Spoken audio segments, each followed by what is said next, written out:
All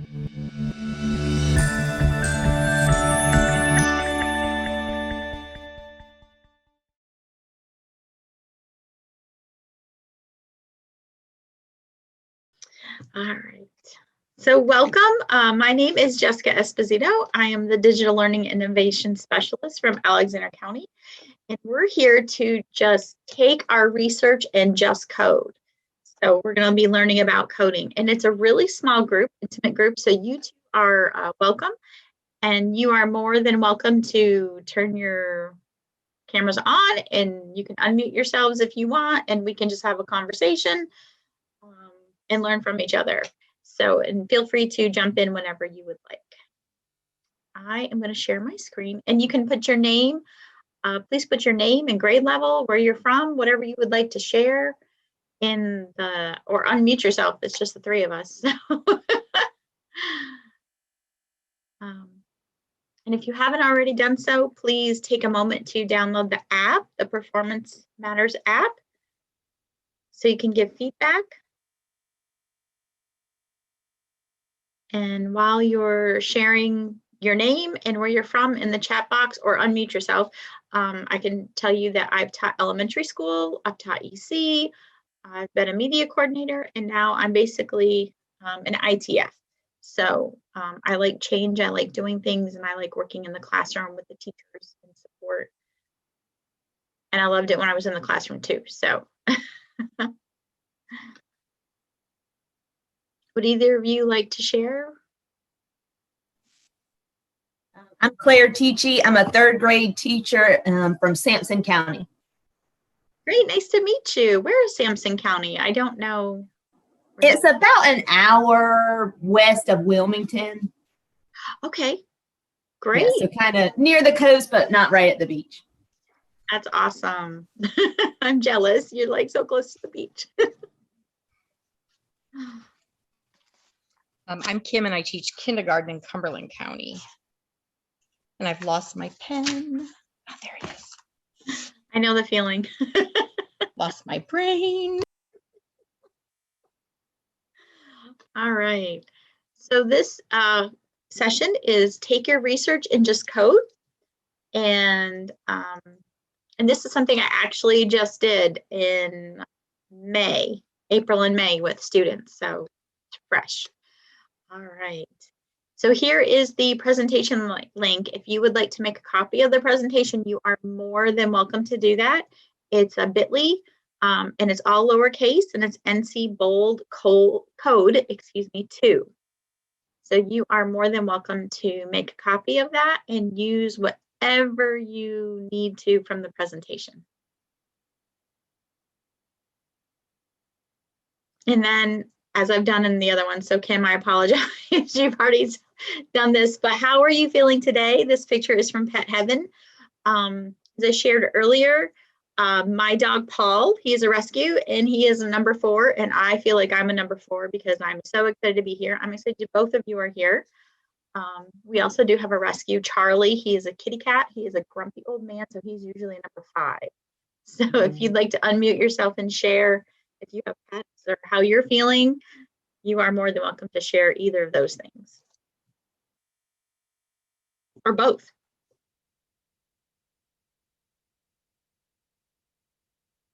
Or you can share in the chat box. I already told you we got a Great Dane puppy. That's right. His name is Eddie. So I loved your dog's name being Paul, just like an everyday kind of name. And he is 4 months old, and he is probably at my mid-thigh already. He's going to be enormous. And our other dog is a Rot named Anna, and we love him. Oh.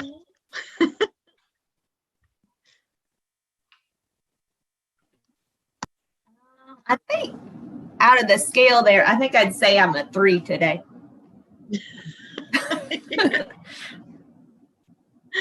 Totally hear you. Totally hear you. All right. So it's just the 3 of us. So if you, again, please feel free to stop at any time, ask a question, unmute yourself, just however this works for all 3 of us, okay?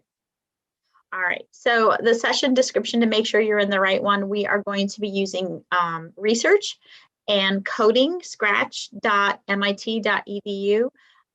Great coding program, and I use this with second graders. So, but you can use it with all grades. So that's what we're going to be focusing on.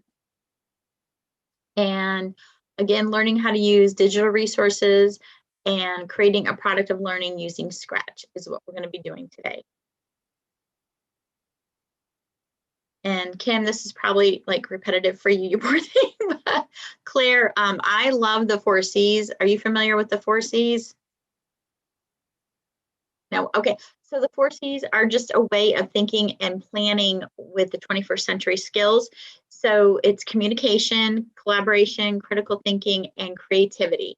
So I love how those 4 things work in the classroom. When I was teaching in the classroom, I always went to these 4 things, and I thought, how can I get the kids to communicate, collaborate, still do some critical thinking, and be creative? I was the loud class on the hallway. People probably hated me and closed their doors, but my kids were always working and learning and talking. So that's when I think of things when I create projects.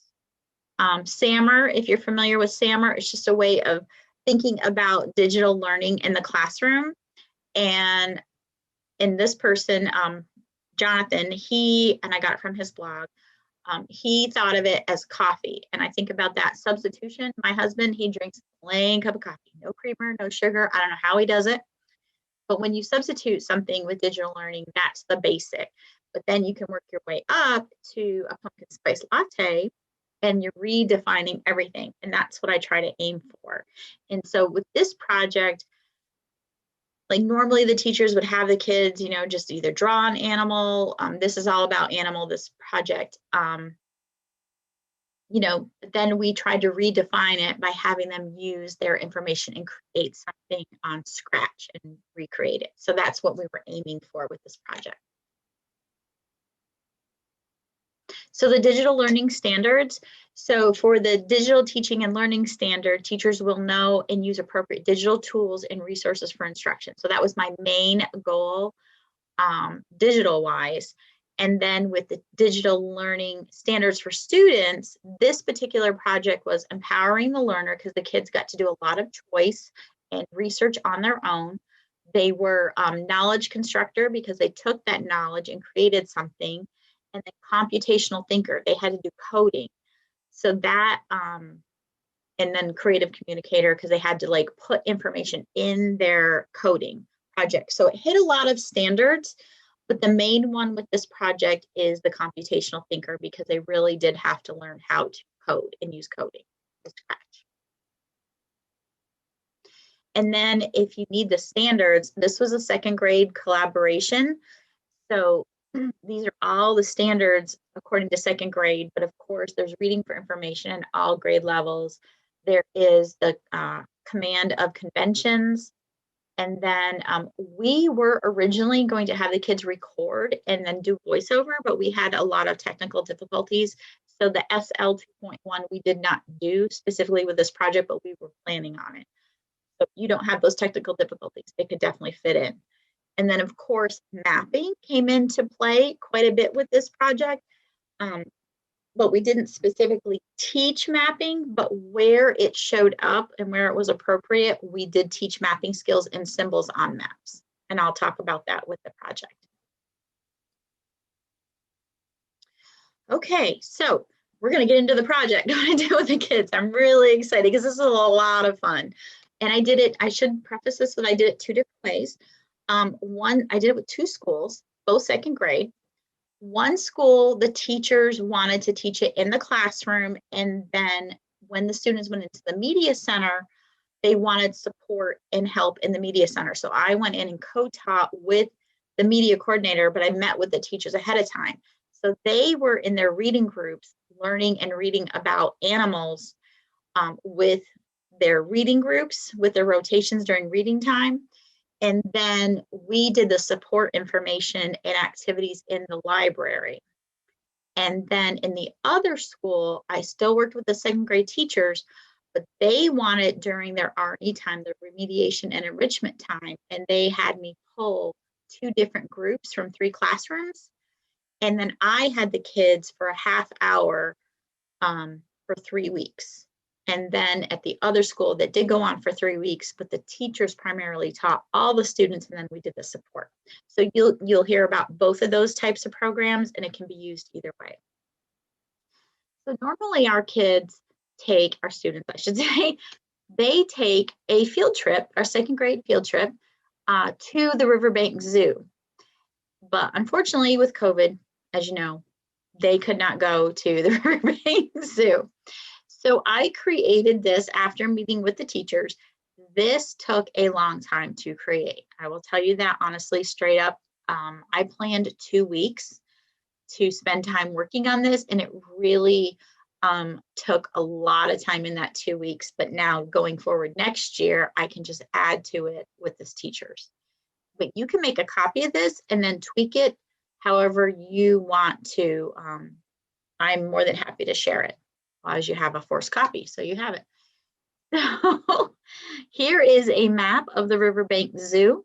And what I did is I inserted arrows that would link directly to those pages that the students would need to access those animals.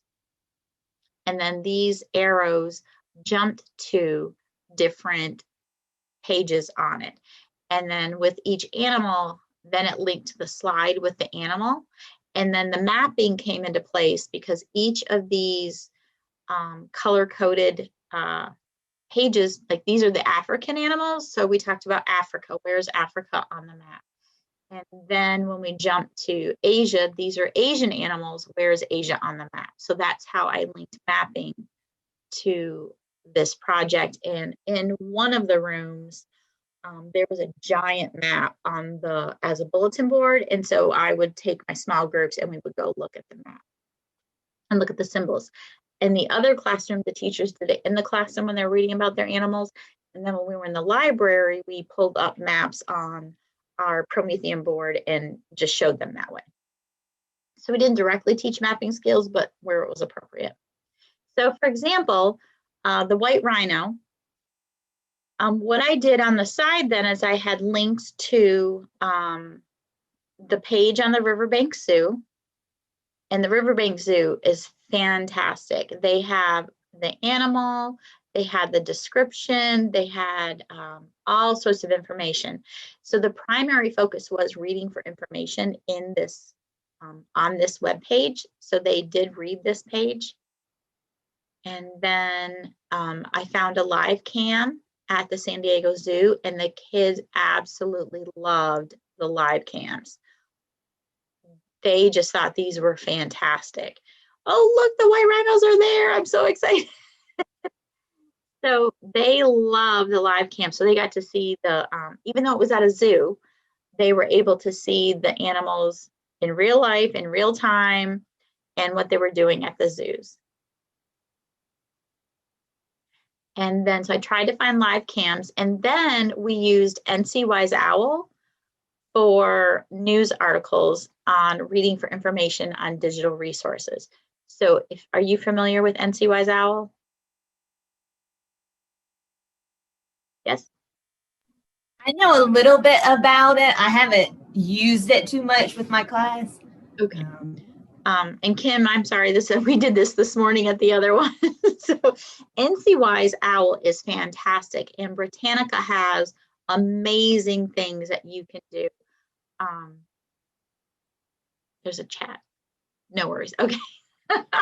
So NCWise Owl has access to Britannica, and they have articles on all sorts of things. And what's great about Britannica in NCWise Owl, it also reads to your kids. So you can, and I don't think, I'm going to stop sharing. And I don't think when I shared it that I did sound. So let me, sorry, I just want to make sure. Oh, it didn't let me. Were you able to hear it? You can do a thumbs up or no, or shake your head no when it read aloud. No. Okay, I need to do that. Let me try one more time. Share screen, share sound. There we go. Okay, I did. So rhinoceroses are heavy animals with thick skin and hooves. So what I love about NCWise OWL, especially in Britannica within NCWise OWL, you are able to, the kids, like they can read it with their eyes, but then they can also click read aloud and it reads to them. And so they can hear it, they can see it, and it's, you know, on their level then because they can hear it. Also, Britannica has pictures, so which is great. The kids can access pictures. They can also, there's sometimes videos, and they could watch the video of the animals. And this came up especially with the Komodo dragon because there was not a lot of information. So the videos on Komodo dragon, which is one of the animals at the Riverbank Zoo that we use for the Scratch program, they loved it. I mean, they just loved it. And we'll get into all those. But anyway, this was the main resource. This is where I went first to find whatever I could find on NCWise OWL. And then next, EBSCO, which is on NCWise OWL. Oh, it took, oh, I gotta fix that link. Okay, I'll click on someone else. Siberian tiger, that's only NCWise. Let's see if EBSCO.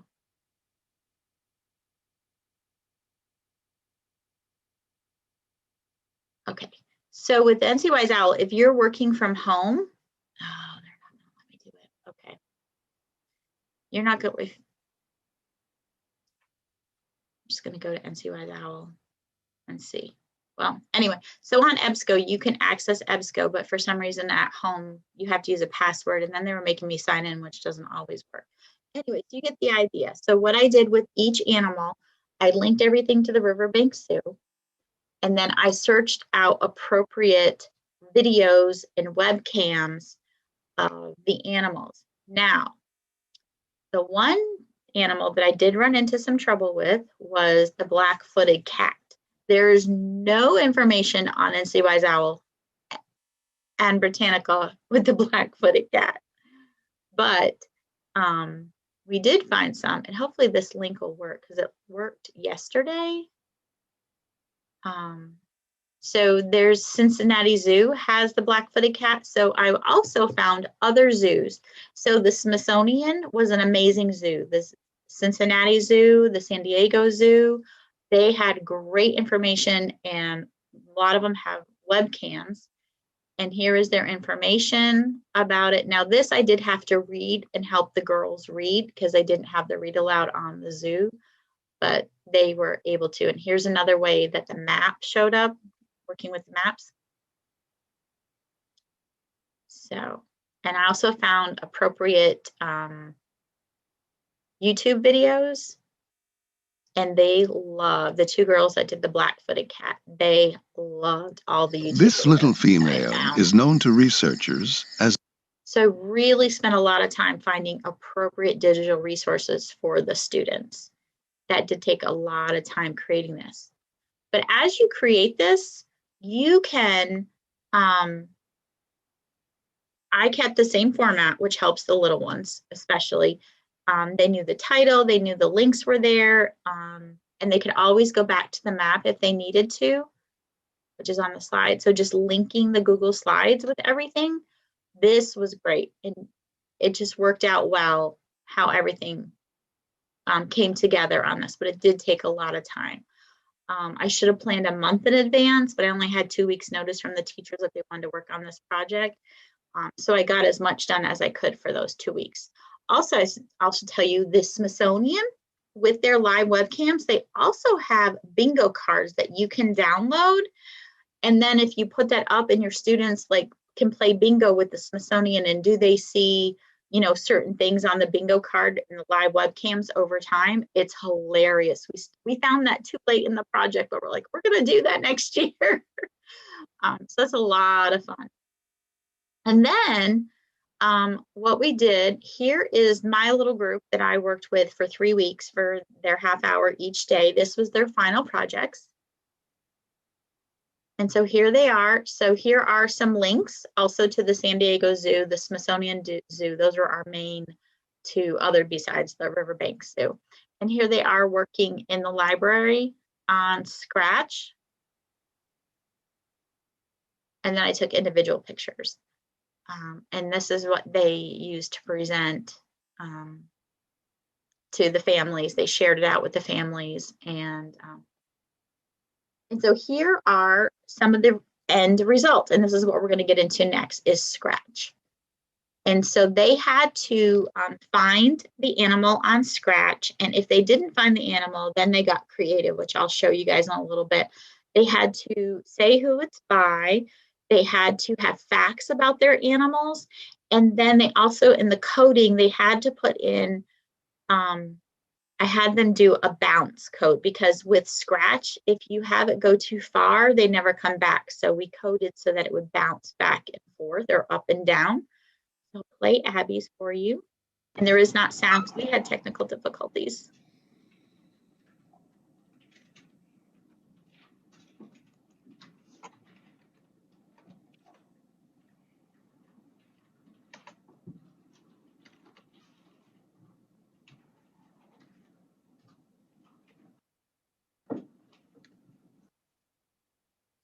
And so that was Abby's. And then I'll play now the black-footed cat. I will tell you, they did not have a cat that looked enough like the black-footed cat, according to my girls. So they went into Scratch and they went into the creative part of Scratch for changing how your animal looks and playing around with it so they could get it as close to the black-footed cat. And that's what I love about Scratch, is that it allows the kids to be creative on an artsy side, and it brought out like a lot of the artsy kids. So she recreated the cat so it would look like, so that's not a Scratch cat, just so you know. But I'll share her project.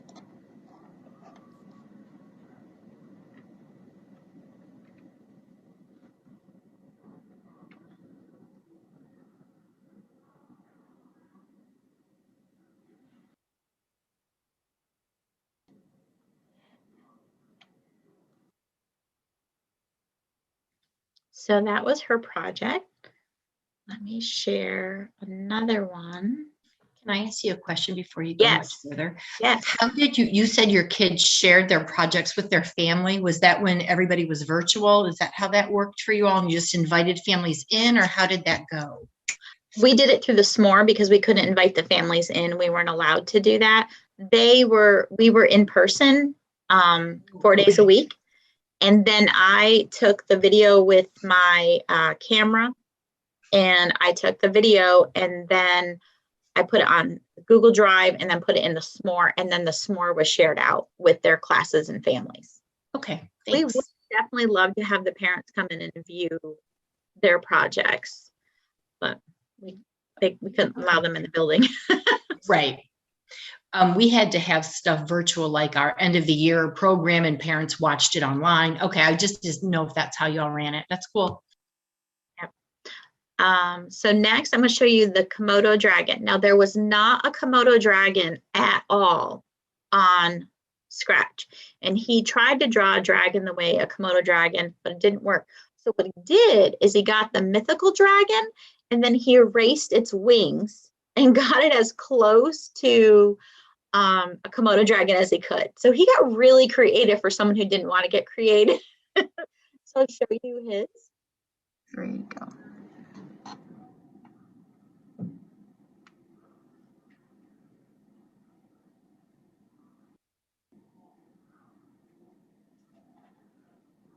And then he wanted his Komodo dragon to fly, even though Komodo dragons don't fly. He originally had it spinning like super fast and you couldn't even read anything, so we had to slow it down a little. But he loved to have his Komodo dragon flying and spinning. It was hilarious. So that's what he did there. And then we have a sea lion. And so there was no sea lion, and he struggled finding a sea lion. So he put a person under the ocean to show you the sea lion, to tell you about the sea lion.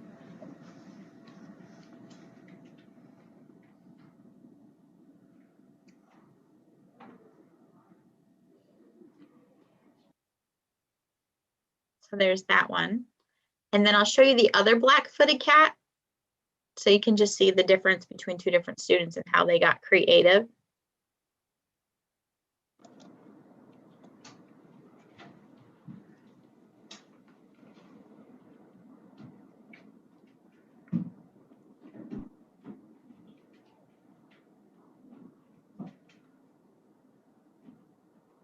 And she had her facts repeating over and over again. And you can see they were hunting because the mother teaches the babies to hunt. She was very fascinated by that. And so they have a little mouse in there. And so that was one of the things they had to show with this. Did you want to see any more samples, or you have access to all of them through the presentation?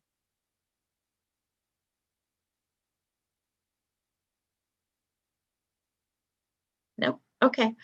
So I'll stop sharing the examples and we will go back to the program.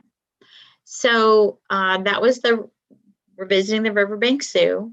And then this is the link to the s'more that we just looked at. And then graphic organizer. This was what I used based on what the teachers wanted.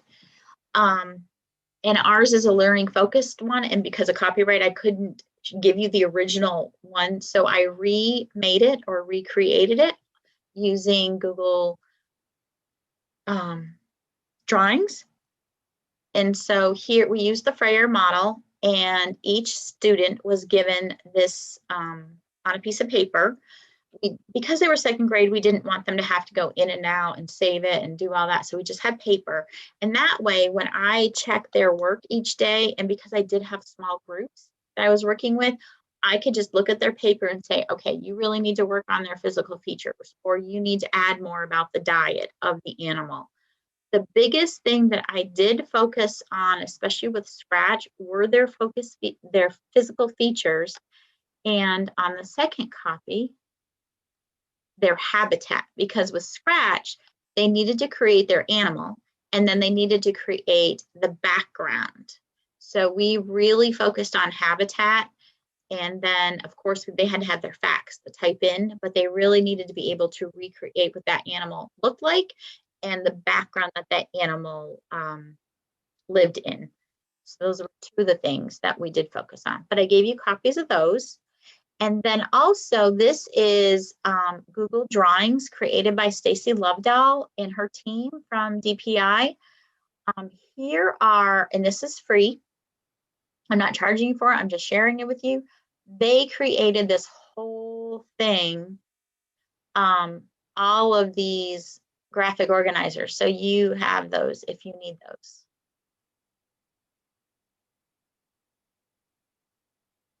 And let me go back to the research. So this project, so they had their graphic organizer that they had to fill out. I checked it each day and I kind of just prompted the kids what they needed to do and what they needed to work on. Our project timeline. So as I said earlier, this went on with 2 different schools and it was taught 2 different ways.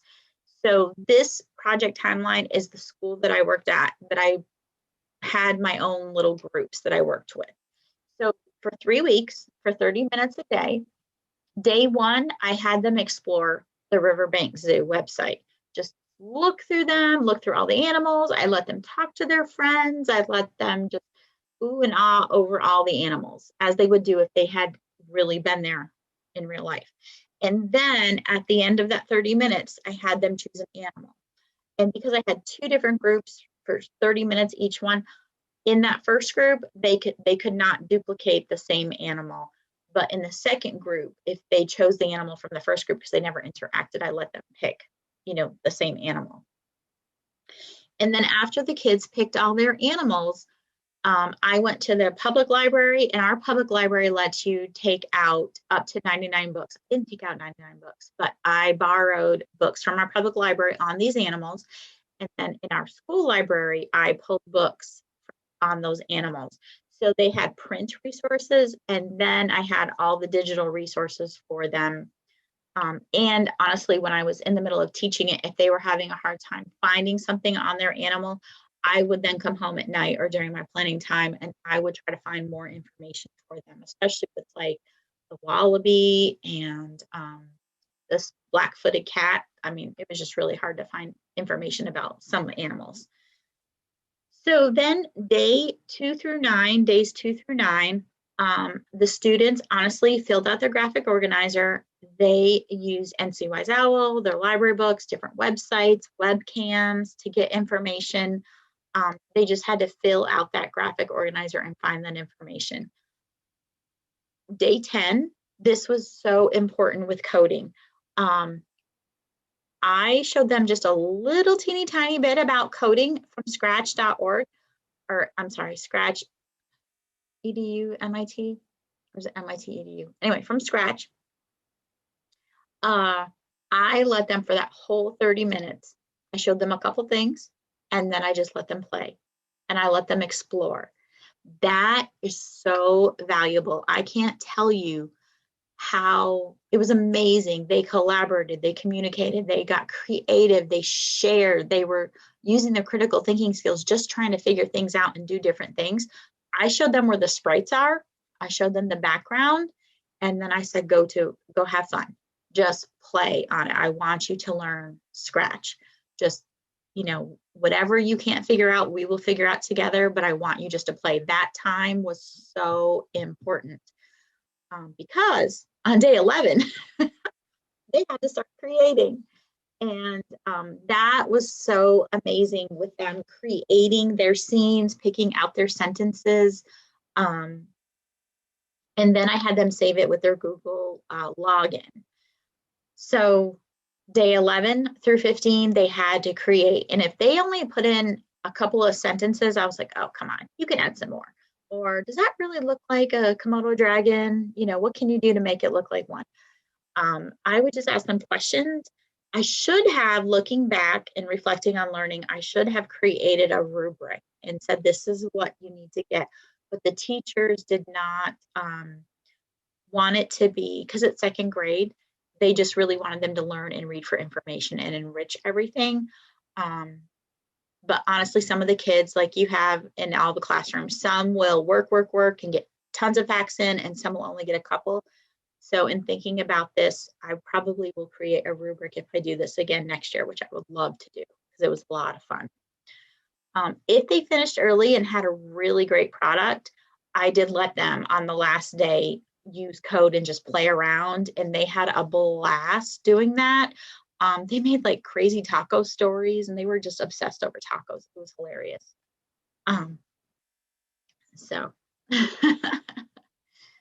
All right. And don't forget down here, if you need a copy of our presentation, it's right down here, bit.ly NCBOLD code 2, all lowercase.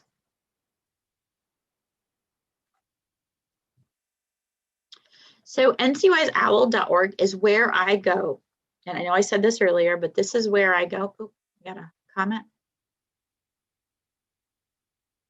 Oh, you're welcome. Sorry. Thank you for joining us.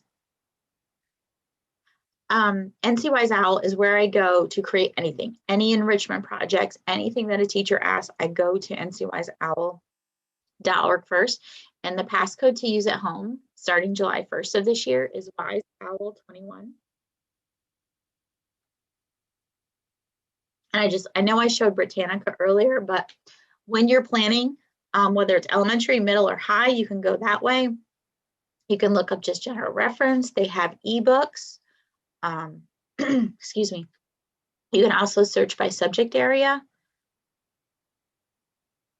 And this is where I went for some information. See, it's doing it again. It didn't do that yesterday. I apologize. So I will have to figure that out later. But anyway, this is NC Wise Owl. And like I said, it's where I go for everything.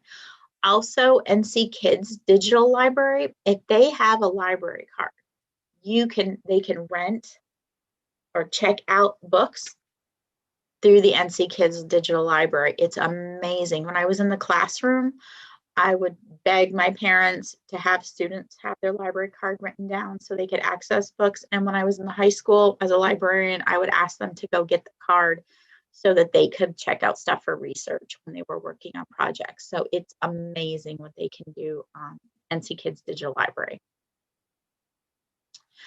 Okay, so we are going to go back. I'm going to close out this.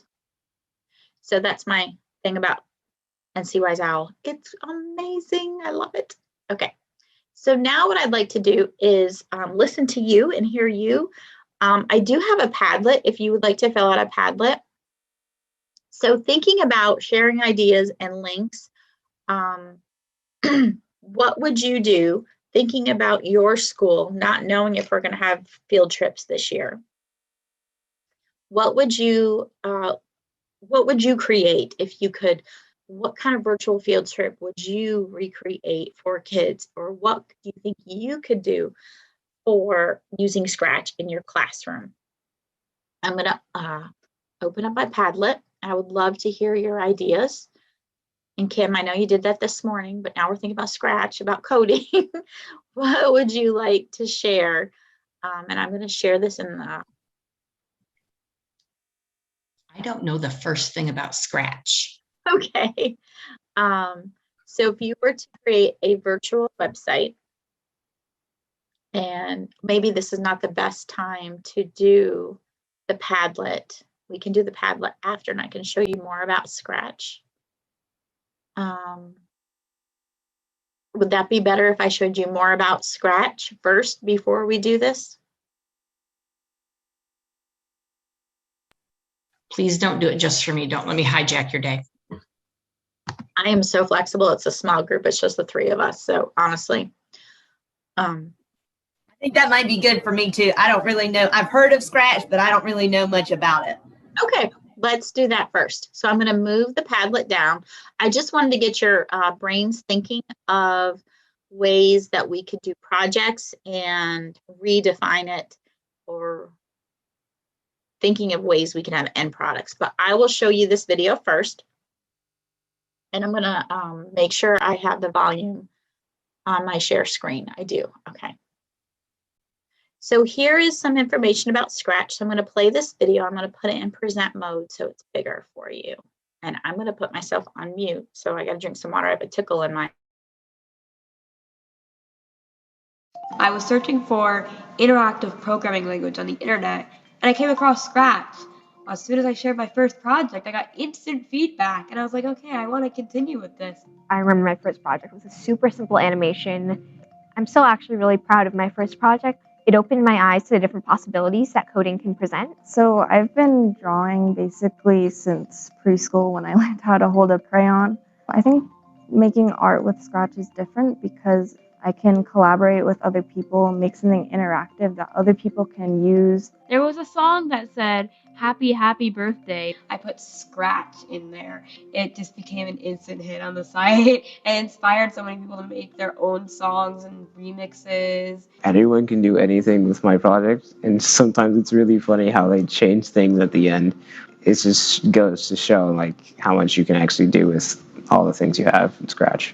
When you're looking at other people's projects, you're engaging on such a different level, which really encourages this kind of mindset of seeing yourself and each other as makers of things and not just consumers. But I never thought that I could do like the coding part. Like I thought like I have to wait till I'm a grown up and like hire someone to code it for me. But then I was like, hey, I can actually do this myself. It gets more complex, but once you know the basics, you can add on to your knowledge and move at your own pace. If you like solving problems, if you like drawing, if you like making music, if you're into anything, Scratch is for you.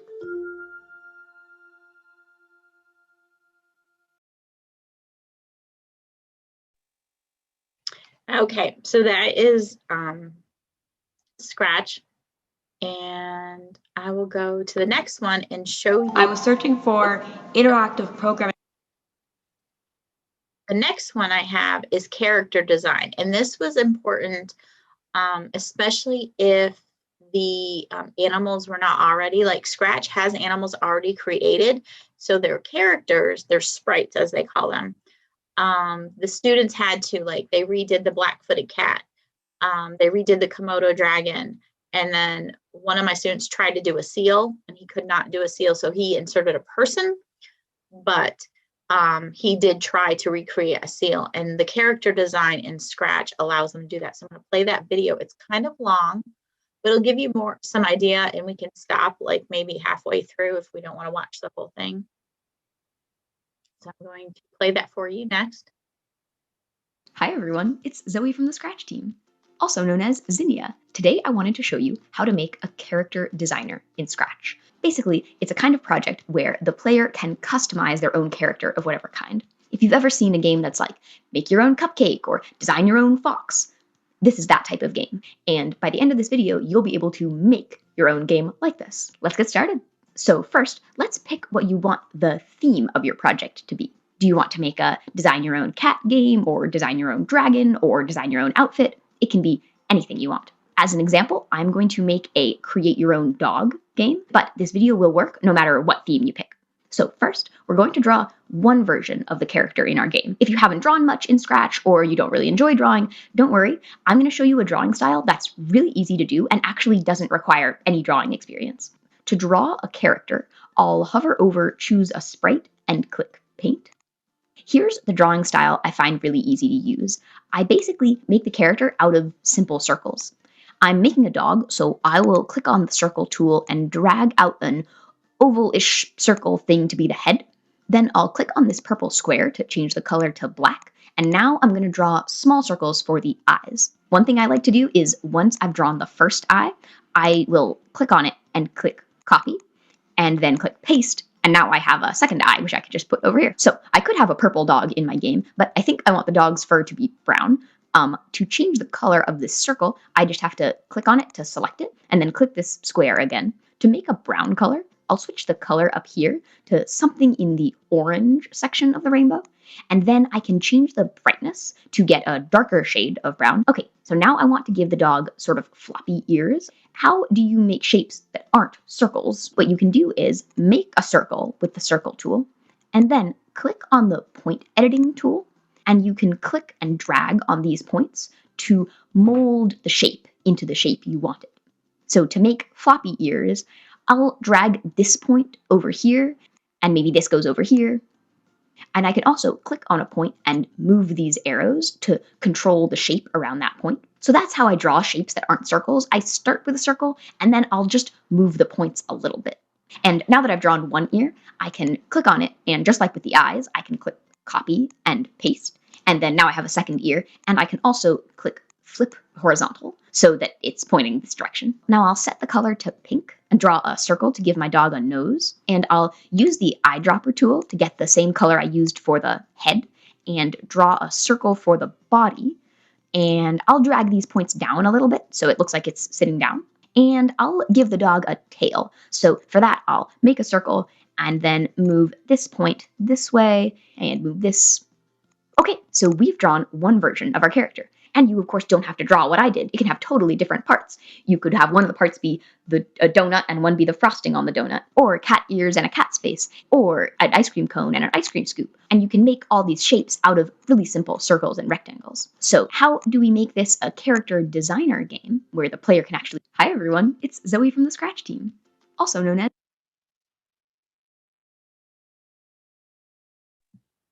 So you can see here that the students can really get creative in making characters. And what I'm going to do is, oh, I didn't want to do that. Oops. So the kids will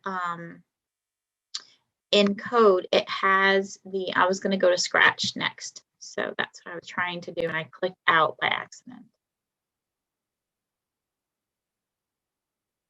I don't know why. There we go. So it's Scratch. Oops.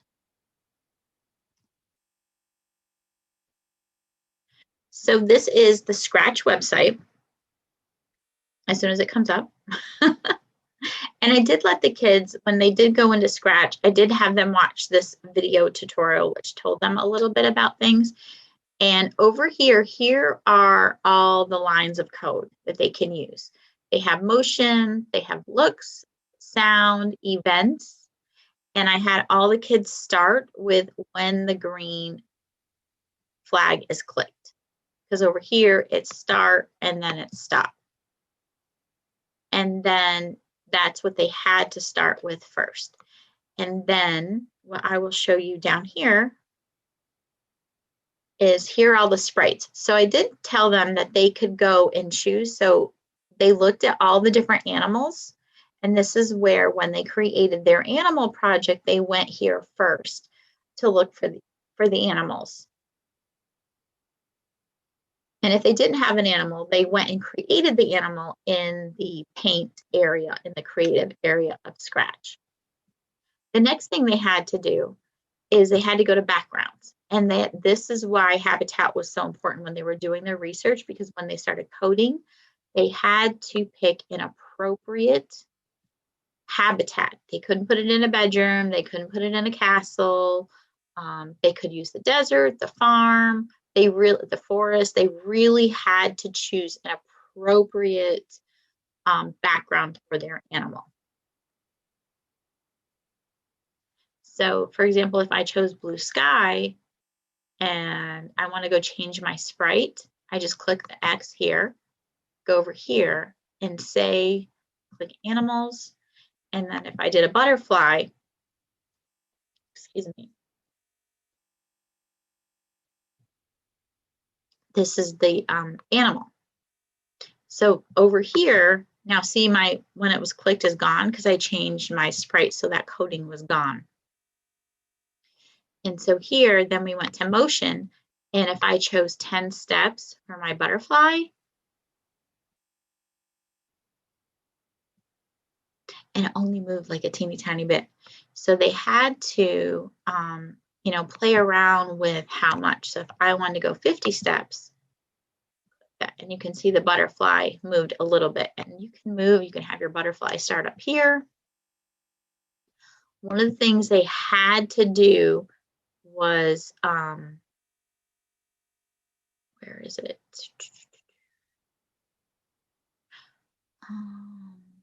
I have it in here.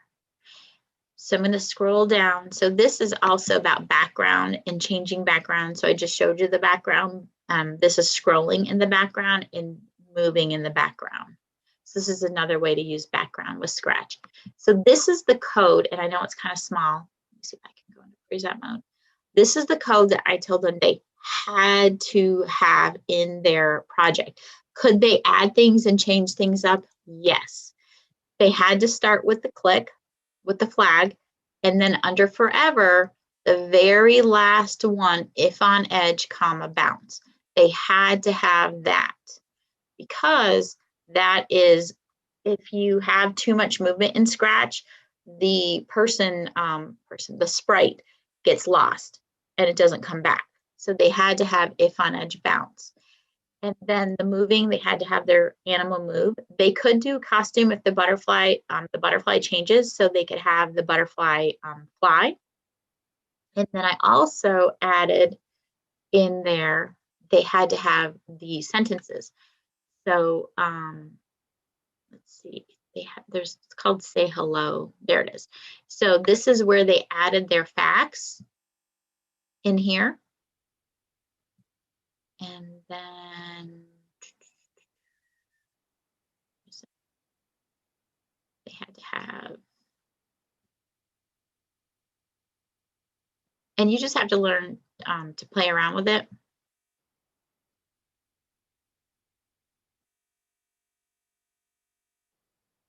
And then I needed the bounce, that was blue. If on edge, bounce. So that has to go at the very bottom. And so we'll practice. And it only moved 50 steps.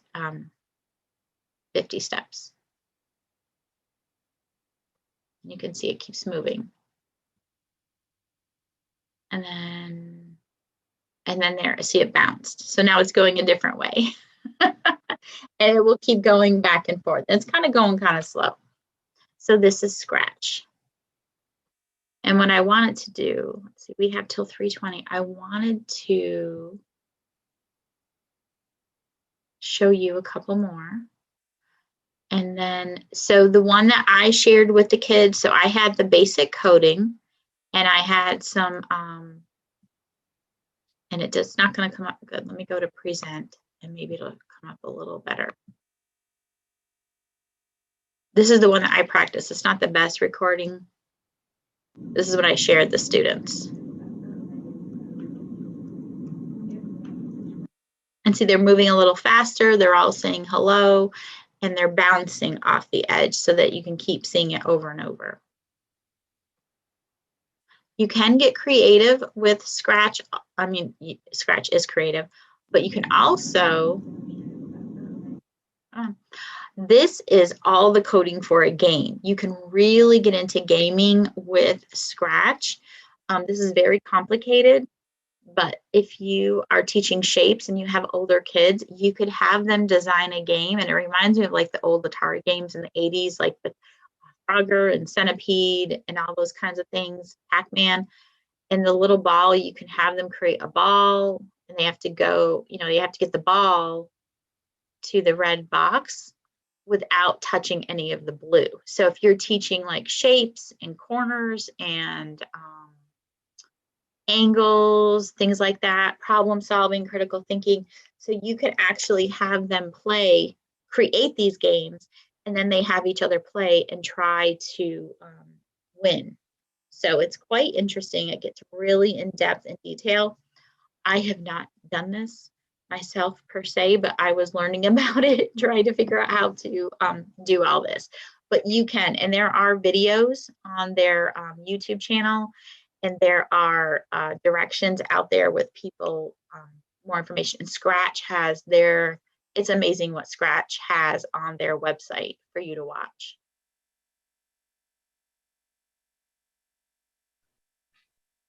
I have a question for you. Yes, of course. I teach kindergarten, and it's a whole different world in kindergarten. It is a different world.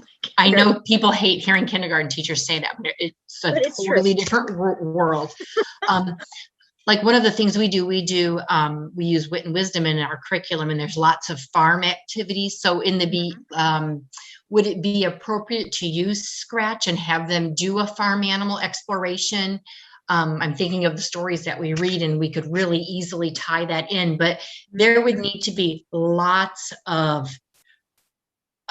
prior knowledge, several other lead people to take small groups, probably to get the kids in on this, or do it whole group. I mean, the learning curve for kindergarten just seems like lots of things in kindergarten, pretty big. How long, if you've ever worked with, K or 1, how long does it take them to get the hang of it? I know they're so much smarter than we give them credit for. Any idea there as far as learning curve? So are you doing it on an iPad, or are you doing it on a Chromebook? It would be Chromebook. We all have Chromebooks. Okay. If it's on a Chromebook, and are they using a touchpad? Touchpad, that's what we all have. So you would have to probably first teach the touchpad, like how to get them to do that.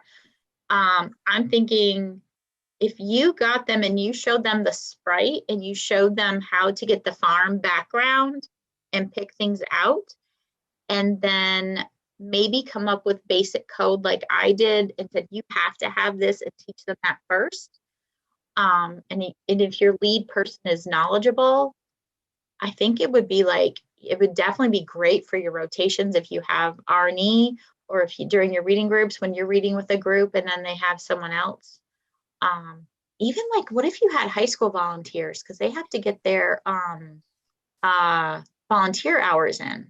I don't know. Yeah, normally in normal situations, we do have someone that comes in, and I'll have a TA, but it just, it seems like they would just love it. But obviously it would be me doing it first. Lots of I do, and then you go try. But I just didn't know if you had experience with K or 1 coding. I don't. I just have the second grade is the lowest I've done, but I'm thinking some of them might really take off with it if you showed them, if you had the time. What if your media coordinator maybe could show them, or do you have a technology aid? Or maybe they might want to collaborate with you. I don't know. They probably can talk to a media. Yeah. Do you have an ITF in your district? I don't think so. I think it's a lot of me. I don't think so, but our media person is wonderful. She would most likely work on that. I'll have to talk with her about it. Yeah, ask her that, and then ask her if there is an ITF in your school district. This is the first time I've ever heard it, just yesterday and today, ITF. Instructional technology facilitator, or digital learning coach, maybe might be another term. Okay. And so like, I know I go and support all 11 schools. So if any teacher asks me to come and work with them, I'm like, yes, please. And it's any grade level. In my former school district, there were 5 of them, and they were assigned to certain schools. So I would always like email Linda, was her name. I was like, hey, Linda, blah, blah, blah, I'm doing this. Can you come and help me? But then there's people I know that I run into in my new school district. They're like, oh, I didn't know you would come and work with my kids. So, okay, I'll email somebody today to see it when we're done here. Because I will have one, yeah. Okay. And they may not have their title may not be ITF. It might be digital learning coach, digital leader. I'm not sure. Okay. Does that make sense? Totally is making sense. Yes. Thank you so much. You're welcome. All right. So I'm going to go back to the presentation. Does anyone, while I'm out, does anyone else have a comment, question, concern?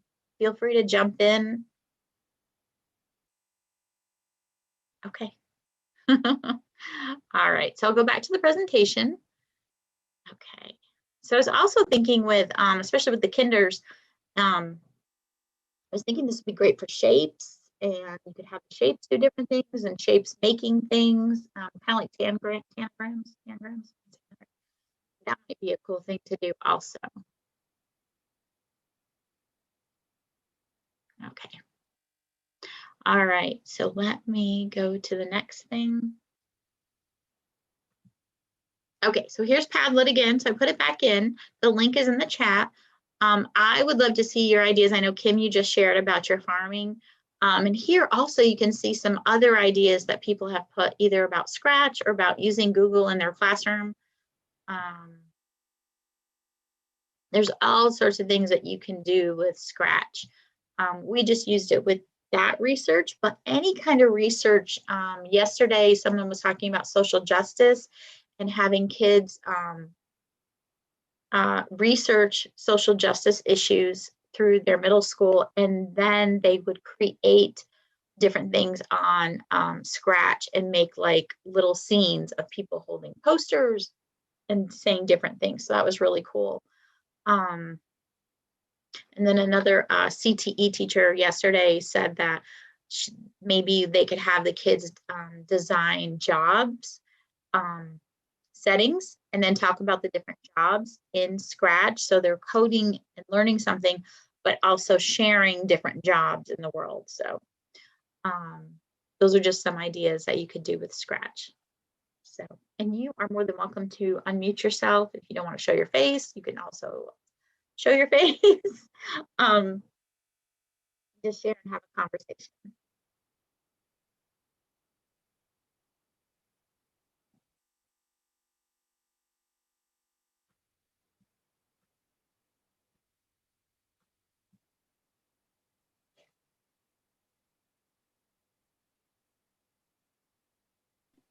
I think this would be really neat. Like if you were doing a novel study or a book report, they could make a scene, maybe, choose their favorite scene from the book to do something like that. Or I also like the idea on the Padlet of the biographies. I think that would be really neat too. I love both those ideas, definitely. I was also thinking 4th grade with North Carolina. I'm drawing a blank. North Carolina, like the state flower and the state bird and things like that. Like that would be a really cool thing to do with North Carolina.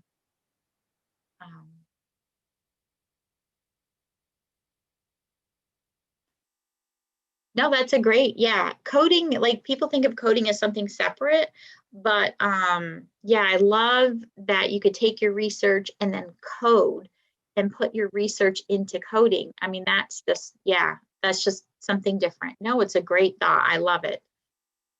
So, and it's like an end product of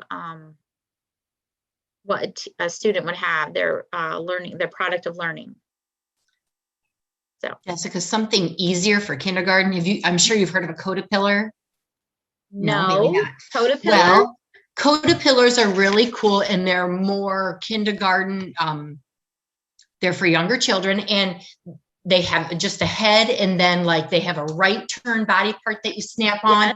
a left turn, a go straight, a curve around, and to, you know, tie it to research or whatever, you know, like my farming idea, we could have just like horses on the floor, and they would have to get the caterpillar to go to the horses and then share facts about the horses. Yes. I think my little ones would lose. There would just be so much front loading. It would just make me want to scratch my eyes out. But if they could get our little caterpillar, and he giggles and he makes noise. I have 2 or 3 of them in the classroom, and that's where my coding experience comes from. It's so much more K appropriate. We do it when we do our STEM Fridays, but there goes one of my kids. Sorry. But our little ones love it, and I was just trying to tie in more hands-on for little ones. We're getting B-bots this fall. So, I know. Is that the? Yeah. Yeah, we're getting B-bots and Pro-bots. So B-bots. So it sounds like your caterpillar. Yeah, and he's a cute little guy, a bebop. And then I also have Osmos. And, I know that. Yes. Yep. So we're getting B-bots, and then we're getting Pro-bots. So this fall. So I'm really excited about those 2 ways of coding. Okay. And they're good for, like you said, like coding them to get from point A to point B. Yes, that looks like this. Yep. And then the Pro-bots, we are researching. There's not much research on it, but we're researching. We had one 4th grade teacher who got a grant and got the Pro-bots, and he incorporated the Pro-bots because you can put a pen in the middle, and then they program their shapes, their angles, all that sort of thing. And it really, like, their vocabulary was amazing, because they were like, oh yeah, that's an obtuse angle, and we have to make a, you know, an acute angle. And I was like, I used to teach 4th grade, and my 4th graders did not use language like that. So through the coding. No, you're fine. Does the B-bot follow a marker when you draw on a piece of paper? I don't know. We don't have them yet, so I haven't used. Somebody had one of those, and you would draw in. It would follow the marker. And then Osmo. Do you know about Osmo? I have Osmo, and we also use that for coding, along with, you know, all the phonics skills in math. But for coding, the kids use that also. Yes. So those are my 2 coding experiences. That's perfect. Okay. Yeah, I'm excited about getting these 2 things and seeing how they work. But we've mostly used code.org. We've used code.org quite a bit. Okay. And then we started using Scratch this year, and we just got a set of Spheros. So we'll be using Spheros next year. So those are new to our district. Okay. So I'll know more about it next year. Thank you. Yeah, let me go. Someone has to leave early. I would love for you to fill out the, let me go there real quick and share right here. Oops, the feedback form. They want you to, in order to get your CEUs. So I'm going to move that over here. So if you want to scan, please scan for the performance app, so you can share feedback and get your CEUs. For those of you who need to leave early, please make sure you do that. If you're not able to scan, they did give this other one, NCBOLD feedback 21, and I'll put that in the chat. But I still have a couple more things for those of you who are still here to share. Oh, good. Thank you. Okay, good. You did fill out the survey. Great. Okay. Okay. So we've been having some great conversation about. Oops. Great. Okay.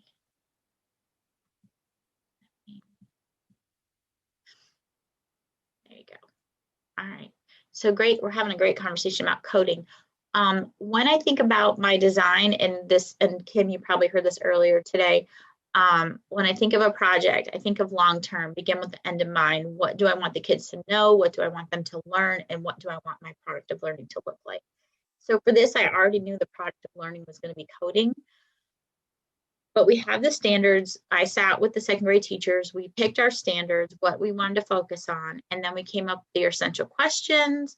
And then what digital resources are we going to use? And also with this project, we did do print resources too, especially with reading information. I wanted them to see it both digitally and in print. So we used the NC Digital Library, NCWise OWL, which I showed both of those earlier, and then Scratch, which we just showed. That was our end product. They had to create something in Scratch.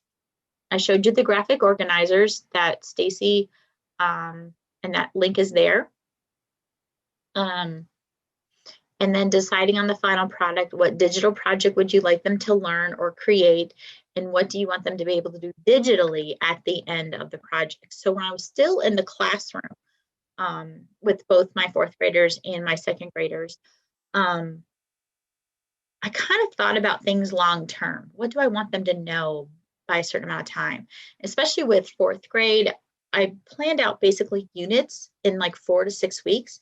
What do I want them to know? And each unit that I did with my students, I had a different digital project at the end of that. So if I was still in the classroom, I would definitely have coding going on. And then by the end of the school year, they had a lot of different tools that they knew how to use, but they also knew how to problem solve with those tools and how to use those tools.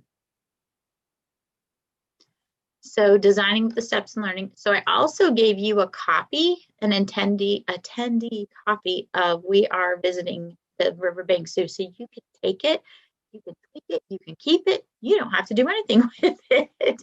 It's already 3:07 and we do not have time to create anything. But that's what I have there for you, and I have links to everything. Originally, I was going to have you guys comment on each other, like talk about different things with Flipgrid, and give each other feedback. But with Zoom and Flipgrid, they don't like to talk, or they don't like the camera being used in 2 different places. So that idea. And then originally with this, they wanted you to create a product of learning or a lesson plan and put it on Go Open. We are running out of time, so we are not putting anything on Go Open right now. But if you do create something, please consider putting it on Go Open. It's a fantastic program, and it's great to find things. So as I'm working on things, I'm putting them on Go Open also to share with you, to share with all of North Carolina. So please consider that. Again, feedback, please feel free. Please, if you want your CEUs, you need to fill out the app, scan the QR code, or go to the NC Feedback 21, NCBOLD Feedback 21. The link is in there. And then if there's anything that you need from me, this is optional. You do not have to fill it out. If there's something that you need a copy of, or you have a question or anything, you can fill this out. I did a bit.ly for NCBOLD questions, and that goes directly to me. So if you want something or need something from me or have a question, you can fill that out. But here is the scan the QR code. Thank you for attending, and thank you for commenting and sharing your ideas. I loved hearing everything. I'll stay on till 3:20, or if you've already filled out the feedback, that's what I have. Or if there's something else you'd like to see or have questions about, let me know. Thank you so much. Thank you. I'm really excited. I think my students would really enjoy Scratch. So I think I'm definitely going to try it. I hope so. And you know, I hope it works out, and see if there's someone in your school district who can come and help you, because it's always good to have those extra hands.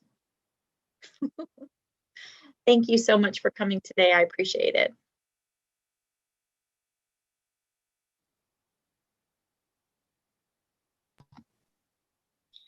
Thank you again. I already sent an email.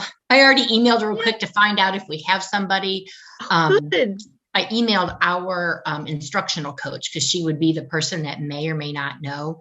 And even though we were with each other today, you had new information. I love it. So Good. you know how if you can just find one cool thing and Scratch, I can do that later on in the year. Yes. Yes, and I hope that there's someone that can come and help you. And work Oh, with and if not, I'll find some parent volunteers if they're allowed in the building, or, someone to definitely help out. Have a great week. Thank Great. you. Bye. Thank you for coming.